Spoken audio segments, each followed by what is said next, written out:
Welcome to the Rooted Lounge, where we break down the 3 core relationships that shape everything about your life as a mom.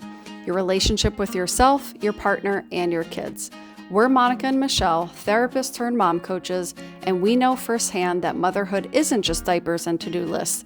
It's an identity shift that touches every part of who you are. This ain't your mama's motherhood.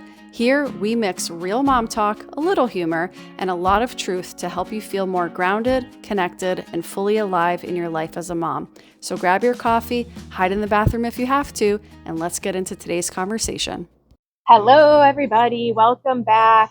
New background this week. It's not pouring rain. However, it's pretty chilly outside. It's chilly. So if you see us kind of like cozying up, we're going like this with our hands. It's like, I don't know, 50 degrees out right now. But like, we're going to like milk it as long as possible. As long as possible. So I'm really excited for today's episode. We are talking about mom friendships and finding your people in the chaos of motherhood. I think the first thing that I want to say, and I say this a lot to my clients, is that like making friendships as an adult, just in general, like whether you're a mom or not, is hard AF. Like I make a joke all the time about how like we don't go play in the sandbox. Like our kids go to the sandbox and the playground and they play with everybody and anybody, you know? I mean, they go to school, right? Like there's so many more opportunities for kids particularly to kind of gain these friendships. And then we get into adulthood and we're like, where are they at? Yeah. So hard. It is hard. It's either like you stick with the friends you got, or you make new friends maybe at work, because a lot of people, that's where they're spending the most time. I mean, that's how we met, right? That's how we met, for sure. So it's really tough. Or something that I've noticed too is that when people get older, they, at least my experience has been that not that they're not prioritizing their friendships, but maybe they are just prioritizing their relationships with family. So I often see, adults, even like, 30s, 40s and above, that are really spending most of their time with like family. Like, I don't know, there's something about like just wanting to spend more time with family. Not necessarily, again, instead of friends, right? But just making more of that effort to do it with family. And especially if a lot of your friends are also in the same stage of life that you're in as well. For sure. In that case, it makes it easier, because I mean, I was just trying to coordinate schedules with like 4 of our friends, and it was like, oh, I could do, this day, and someone else, oh, I can do, and then the third person, oh, I can't do that, and we're like, okay, start from scratch again. And we still haven't been able to lock anything in yet, because everyone just has so much going on with their own lives. So I guess this is part of what today's topic is about, is like, how do you maintain those friendships during motherhood when things are so busy? But not only when things are busy, but also for the fact that things just change too, like things shift. So relationships shift. I think individuals shift as well. They change. We talk so much here about how, motherhood changes us. And I think that is a huge contributing factor to why friendships end up looking different as well. So, definitely. And the new ones that you end up establishing along the way, so not just older relationships or ones that are already established, but new ones as well. But it's hard. I mean, I think I think as moms, like, we don't admit that it changes. And I don't know, I feel like even when I was in my 20s, mid 20s, right? Like I even had a hard time then, like, oh my gosh, you go from being in college or, just like jumping into the workforce, and you're around people in your social group so much. And then you graduate and things shift, and again, like relationships change, and it happens again in motherhood. But I think that we just, I don't know, maybe kind of expect things to continue to be the same, especially if you've been friends with people for so long, you know? Yeah. Yeah. Yeah. Well, I think of all the different transitions, even high school, like high school to college, even Oh, where yeah. it's Oh, hard yeah. sometimes to be able to, what do you call it? Like stay in touch with people, but also, from college to after, like you said. And then, yeah, there's just all of these different like phases that happen. But Mm. um, I think for me, the biggest thing that stands out is I think I don't know, my perspective is how much you change individually in motherhood, and then how does that contribute to or impact in a not great way how your current friendships look, or even the how you want to be a little bit more selective about the people that you're surrounding yourself with, because priority shift, your values really come to the surface, and Mm-hmm. yeah, how all of that plays out. Yeah, and you had said that like in that shift from like we connected because our kids are the same age, that or like to like we connect because our values are aligned. And I mean, I don't know about you, but I know for me, like, I mean, most of our friends, I would say a majority of them have had children around the same time. So like just like automatically, we're all the same age, or kids are going to be the same age. And it's interesting to be able to make that shift to like what are our values aligned, like are they aligned in motherhood as well, and even if they aren't, it's like, which is like fine. But again, who are those people that are going to lift you up in Yeah. those moments, which is super important. Because Oh, for even sure. before, like, why did even before we all started having kids, like why did we connect even before having kids, right? I know for me, like my primary group of friends, I actually met most of them through my husband. So like my husband's guy friends, like from high school to college, and then I met all the girls like through them, and like we're great friends, and it's amazing, and I love both groups like to my core. But it's even just interesting how like you end up gravitating into this friend group, and then watching everybody become moms and parents, and Yeah. just how different or alike we parent, we Yeah. mother, Oh, yeah. or we just live our lifestyle like as moms. I think something that I've been talking about, friendships and just relationships for years with like therapy clients, um, right out the gate from like grad school, talking about how, because a lot of times, like at that time, I was working primarily with kids, and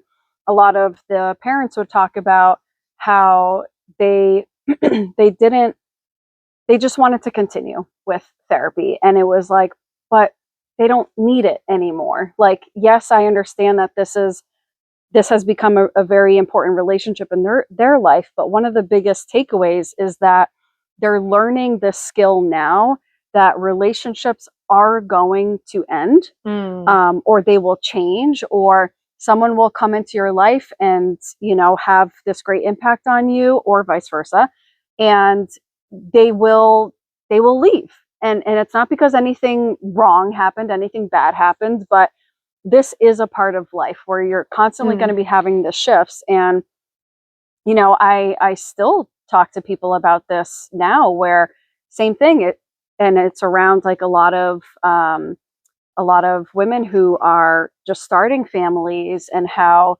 they are already noticing a lot of their friendships changing, and or anticipating the changes to happen, and that sort of thing. And I'm like, nothing has to happen necessarily. There doesn't have to be like this huge fallout for you to have a reason to not be friends anymore.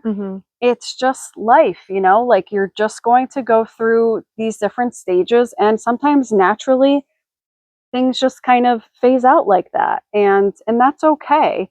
And on the flip side, I also think that there's a lot of people who stay in relationships and friendships with people who, I don't want to say maybe they shouldn't, but maybe they have to reevaluate, like, why? Because I think there are a lot of people who do think of friendships as more like, well, once they're a friend for life.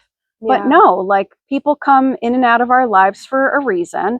And sometimes, they do what they were supposed to do for your life, and that's it. And some people really go through a lot trying to hold on to friendships that have a ton of like red flags. Sure, or that don't necessarily serve them in a way that they want. And I say that a lot, because I think for so long with friendships, for me, it was like everybody almost had to like fill the same role as like what I valued in a friend, where, especially as a mom, but as I got older, I'm like, okay, like I can have like whatever, 10 friends, and maybe only one of them is the person that I'm going to call at 2 a.m. Right. Like I don't need to call all of them at 2 a.m.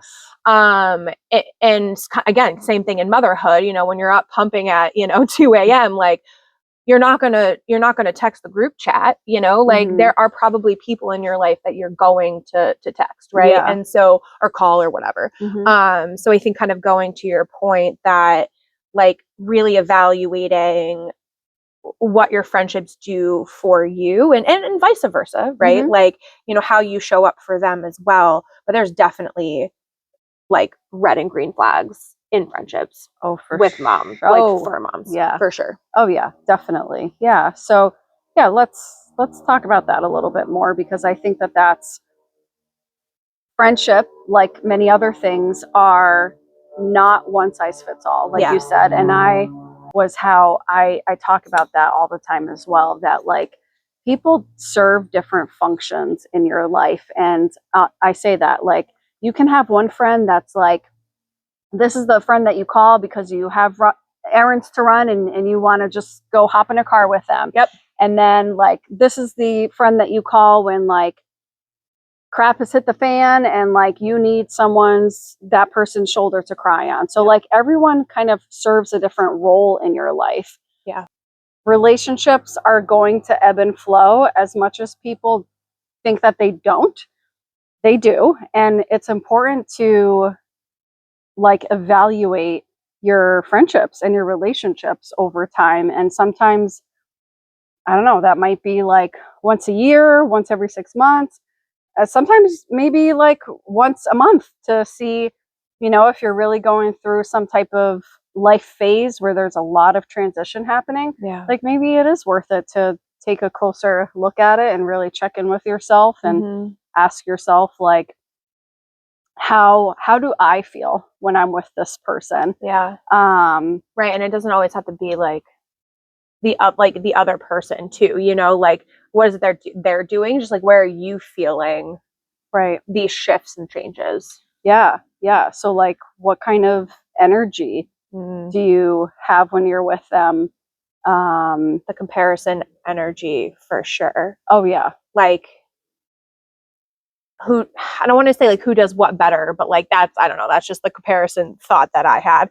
Well, I think with moms, how, we tend to compare ourselves a lot to other moms. And I think especially with friends, we might even be a little bit more hypervigilant about like what our friends are doing as moms. So like, oh, well, why can, they seem to be able to manage things better than I do. Like, what's that about, or whatever.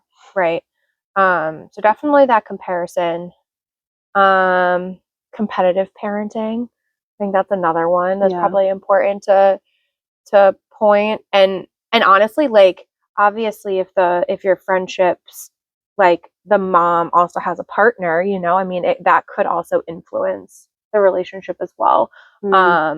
So not just the way that like the mom is mothering, but just like the parenting style in general. Yeah, I like to think of that as kind of like this one-upping, like a scorekeeping. Yeah. I think that generally speaking, for any kind of relationship, that type of scorekeeping thing is just so unproductive and really harmful to a relationship. But more specifically, like with mom friendships, I think trying to one up each other is just not useful at all. Like, one, you're going to burn yourself out. If you keep trying to do things to, just make it seem like you're a better mom or your kids are, better at whatever sport or smarter or whatever. It's just not helpful. Yeah. So, any other ones that come to mind? Again, I think it's just a lot of like things that apply to any kind of friendship, but more specifically with moms, I don't know. Kind of this like victim type of mentality where,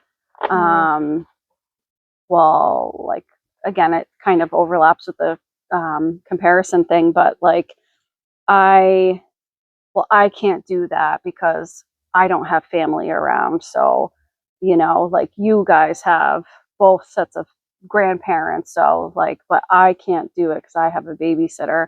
Like that type of like martyr victim mentality. Yeah. I don't know. It just doesn't serve any helpful purpose in a friendship because it's like, well, I can't do anything about the fact that you don't have, a network of people or whatever. So sure. And even with that, and I know we've talked about this in subsequent like episodes briefly, is we hear that like I don't have that village to be able to then go and nurture my friendships, my relationships, right? Because it's such a broad thing. And we talk so much about how you don't necessarily need a village to be able to make that time. Like, you can figure out and be creative and do different things. And because these things are so important, like having friendships and having these relationships are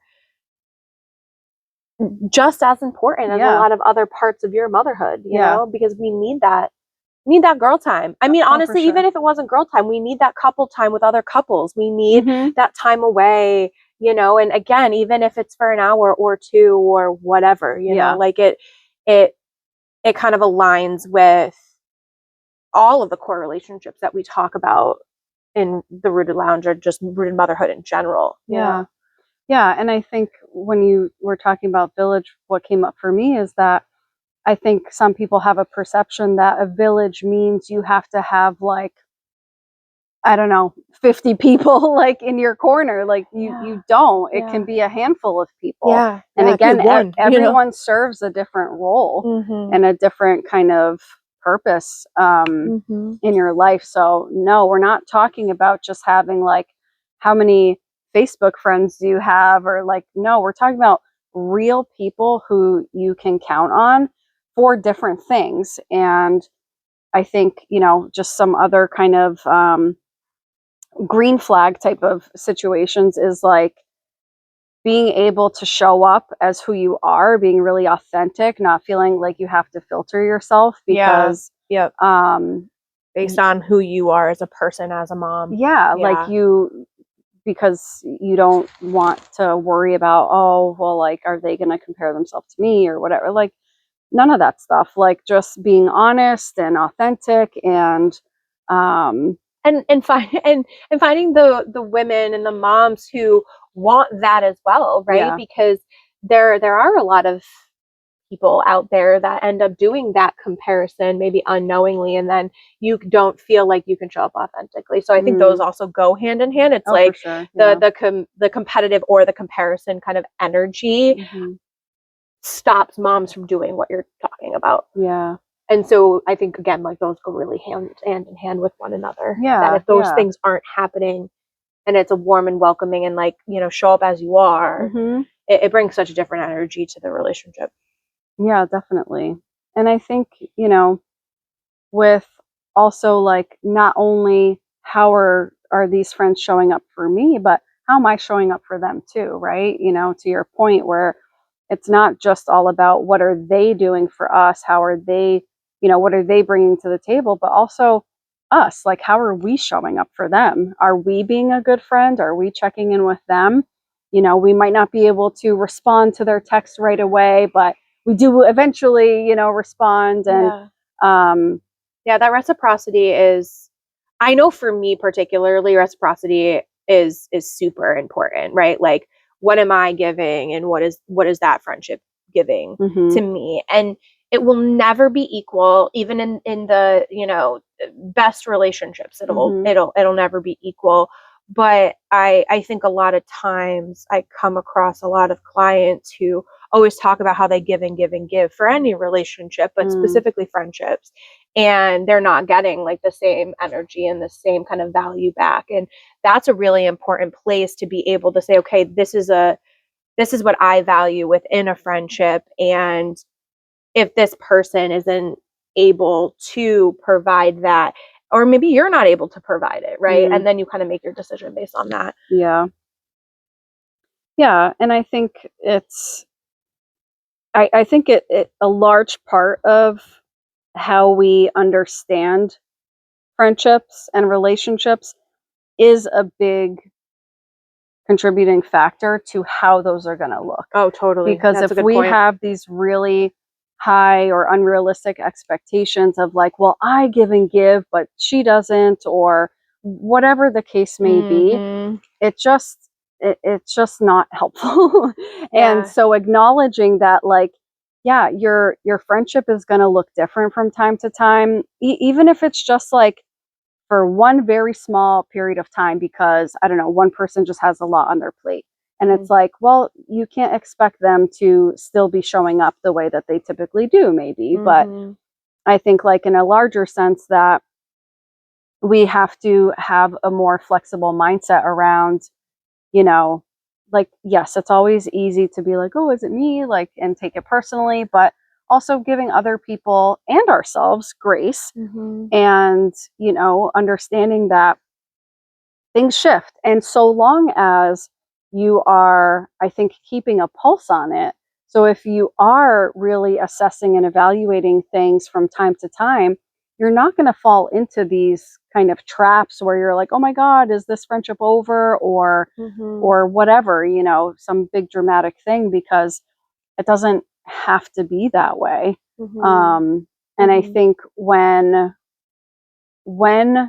you recognize, again, the things that are important to you in a friendship, then that's going to be at the forefront, and you're going to be able to spot that easily if it's there or not, or spot it if it's not there. And, just maintaining that level of like, well, this is important to me to have these people in my life, and I need to do what I need to do to continue to put effort into maintaining this friendship. Because unfortunately, we do live in a time where loneliness is a really big issue.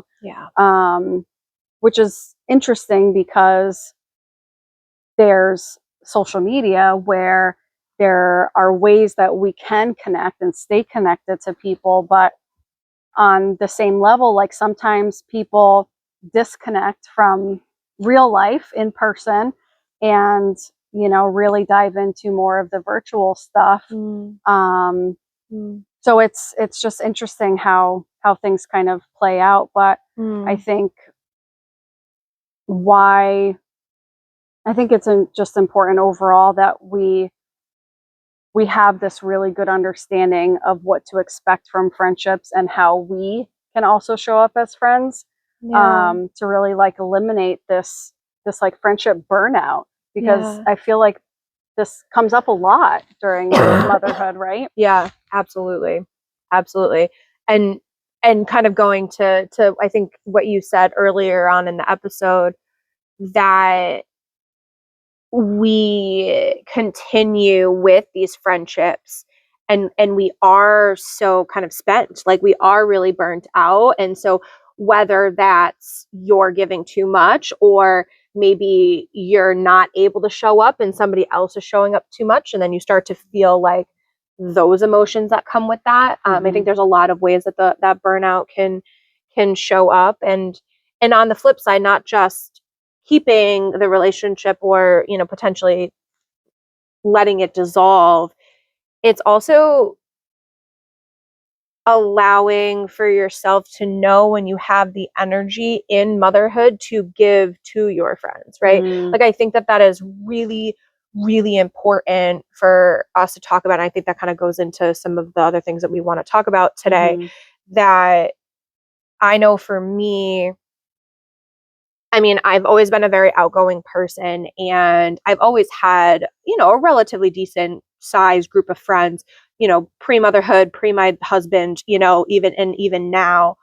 But I protect my energy in my friendships way more now than I ever have in my entire life, because we can talk about survival mode, like we talked about literally the last episode or the episode before, that if you give maybe as much as you were given before, like, you are going to get burnt out. You're going to get exhausted. You're going to be in survival mode.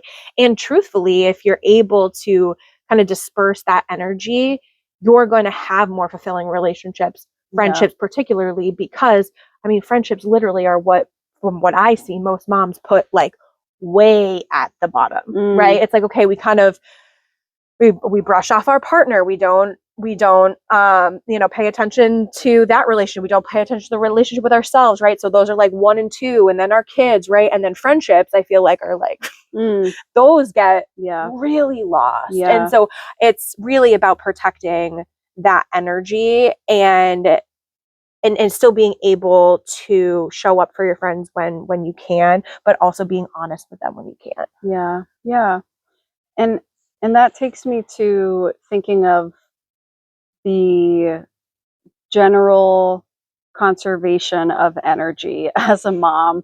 Like, we really have to be very purposeful about how we're using our energy. And it's not just task oriented things, but it's also in terms of emotionally, like, how are we choosing to give our energy to certain things or not. And I think when it comes to making space for friendships, you know, I think a very common thread for moms is just like time. Well, I don't have enough time. I don't have time for my hobbies or my interests or my friends, or for me, my husband to go out on dates, or whatever. Always comes back to that same theme. It's this thing about time. And I love challenging people around the concept of time, because it's not about time. We're not asking for you to add more things to your plate, or more things to your physical plate or your mental plate, because it really, if you are using your energy, I don't want to say correctly, but with purpose, because it's based off of the things that are most meaningful to you, right? Then it doesn't, it feels effortless. And so it doesn't feel like a task. It isn't a task. Like, it isn't a task, right? Like, because you get excited about the things that you're putting on your plate, instead of being like, oh my God, like, I don't have time to do this. It's going to drain me, you know? Right. And I think that that's sometimes just a little like mindset shift, where some people are like, oh, well, they almost think of maintaining their friendships as like this to-do list. Oh, I have to text this person and then call that person, and then I have to make plans with that person. And it's just like boxes to check. But like, what is that doing for you if you're looking at it in that way? Right. And I think one super simple example of how to make space for friendships without adding like something else to your mental load is literally like, when you think about someone, because this happens to me all the time, and I someone pops into my head for whatever reason, and I'm like, oh, I have to text that person. Like, I want to get together with them. And then I don't do anything, and life, you know, goes by. And now I've been more deliberate about, as soon as they pop into my head, I shoot them a text. Hey, thinking of you.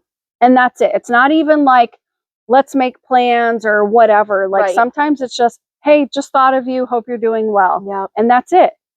That takes like 0.5 seconds. And that's going to feel better probably to that person and for you, then again, setting this whole like elaborate day where you have to go hang out for 10 hours, you know? Yeah. And it just happened to me over the weekend where I saw someone that I hadn't seen in a while, and this was genuine, but I was like, oh my God, there were so many times like in recent months that I meant to reach out to you. And I'm like, and I felt kind of embarrassed of like, wow, like it really took a long time for me to actually, reach out. And that just kind of brought it back to my forefront of like, oh, okay, like I have to be more intentional. I have to be more intentional about this. Yeah. Mm-hmm. Well, and as you're saying that, I'm like, oh, like we almost need to like stop ourselves too, to be like, okay, like I haven't reached out to this person. And like maybe in some ways admitting to ourselves that we've also said like, I haven't had time or we've been too busy, right? Because I for sure have done that where it's like, oh my gosh, the weeks just keep going by. And even knowing to my core it has nothing to do with time, then I kind of like, I'm like, all right, let's roll that back. So I really like that of like the minute somebody pops into my mind, text them. I love that. That's such a great way of just like creating that connection again, despite the reason you haven't spoken in 3 months. Because the thing is like people can say until they're blue in the face, oh, well, I had the intention to do it, but I didn't. It's like, well, but you didn't. So like how, from the perspective of the other person, you can have all the best intentions in the world, but if there's no follow through to, no action to follow that up, then like, oh, it kind of doesn't mean anything. So I don't know. I like to think of, I try to reframe time to energy all the time. And I also, I mean, I still catch myself sometimes where I'm like, oh, if I find the time, and I'm like, wait a second. Nope. Not if, but rather like I will create the time. Because to the things that are most important to you. If it's important to me, I'm gonna make it happen. So, and I think that this is something where people take this very passive approach with friendship. And if it is something that's important to you, then put the effort in, Right. I think that's a really good transition to talk about like the practical ways to find your people. So like I said at the beginning, we don't just go to the sandbox, we don't just go to the playground, right? And so I've been kind of like, oh, okay, what am I, obviously I have some personal examples, but as far as like how I've been able to kind of find those people, the first thing that comes to mind is what are your interests and what are you actively doing that will put you in a space that has like-minded or like-interested people. Like that's kind of when any client comes to me and is like, I don't have mom friends, right? I'm like, okay, like where can we find them? What are your interests? Maybe you do start at the library and you go into like mommy and me story times, right? Or maybe if it's something that you want to do without your children, like what is an interest you have? Like, can you go to a class? Can you go to, I'm big with exercise, right? Like I met a huge community at my gym, right? So those were the two that kind of popped into my head, specifically with practical ways, but even to kind of add to what I said earlier about, kids find kids on the playground because they enjoy the playground. Like as moms, let's find things that we enjoy to find the people that also enjoy those things. Yeah, for sure. I definitely think that there's, we hear that a lot, that like, oh, it's so hard to make friends and that sort of thing. And like, sure, like, I get that. I believe it for some people, but I also think again that it's the way that we're thinking about it. Yeah, for sure. We either are thinking about it in a very rigid black and white way of like, well, it has to look this way. And if it's not this to a T, then, it's not going to happen. But, or I hear like, I'm really introverted, right? Like I don't just walk up to people, right? Which totally, like you very much might not be that person that'll just like walk up to somebody, but that's also not how relationships form in general, right? Like, it usually starts with small talk and you start talking about your kids or whatever. And I mean, great example is like us, like we just started working together. You literally trained me, I did. you know? And so, I mean, obviously we were like put into that environment because we work together, but you could have just totally have just stayed my coworker, right? And it's just kind of, you know, developed over the years. But like, you walk in, I walked into that relationship not expecting for us to be really good friends, you know, like, so why would you walk into, you know, story time and expect the person sitting next to you to be your best friend? But yeah, I mean, I know someone through our kids, and I thought a lot of times, I'm like, you know, I think she's really cool. Like, I would love to hang out with her one-on-one. And, you know, it hasn't happened. And see, again, it hasn't happened, but also because I haven't asked. But it is something that I'm like, oh, I would like to hang out with her, you know, one-on-one. I think she's, you know, a cool person. But at least we have that bridge of like our kids. yes. And, you know, but that's the thing, is that you can take it to kind of that next place where it doesn't have to, just because you meet someone through your kids doesn't mean that it always has to stay centered around the kids. Absolutely. You can be like, okay, like, let's just me and you. Yeah, totally. It absolutely grows for sure. And that may be what has connected you. I mean, online forums and all that and all that stuff, online groups. I mean, those are huge. I know for me, with everything that happened with my son, I mean, literally no person in my life had gone through something similar. Where did I go? Like, I went to Facebook groups. Like, I had to talk to other moms that had a 25-weeker or a 26-weeker or a 27-weeker who had a NICU experience. And honestly, if I didn't do that, I wouldn't be where I am. And now these people are all over the country, but I have one particularly that I'm thinking about. We connected on TikTok of all places, and we had to talk like on our like phones and stuff like that, like texting back and forth for a little bit, but she's pregnant now. And so am I. And she's one person that even just through videos and talking the small amounts we have, like, we just know how each other is felt, and it hasn't developed, and we live in different states and whatever, but I think about her all the time. And literally it's because she came up on my For You page. Right. So that's just like another example, but I know that I wouldn't be where I am without the community that I searched for. Yeah. And I think of like, I think a lot of people are nervous to just like put themselves out there, or like, I have to magically make the friend first and then we can go do things. But I don't know, maybe go out and do things and see if you get a friend from that, you know, like, go to a class, go to a bookstore and start chatting it up with someone who has a book that you've read or something, you know, like, you never know where things can go. And I think that's the thing, is we hold ourselves back a lot. We get in our own way because, again, we have these like crazy expectations or these, you know, ideas or pictures in our head of how something's supposed to go. And if it isn't lined up exactly like that, we're like, nope, not happening. So, And so to add to that, there has to be some vulnerability there. Like, oh, for sure. Yeah. Talking to another human in general, obviously we can see vulnerability as a spectrum, but if you're kind of in that space, it's important to push yourself a little bit, to be a little bit more vulnerable, because that is the way that we're going to establish new friendships. Yeah, for sure. Yeah, it takes a ton of vulnerability for sure, I think.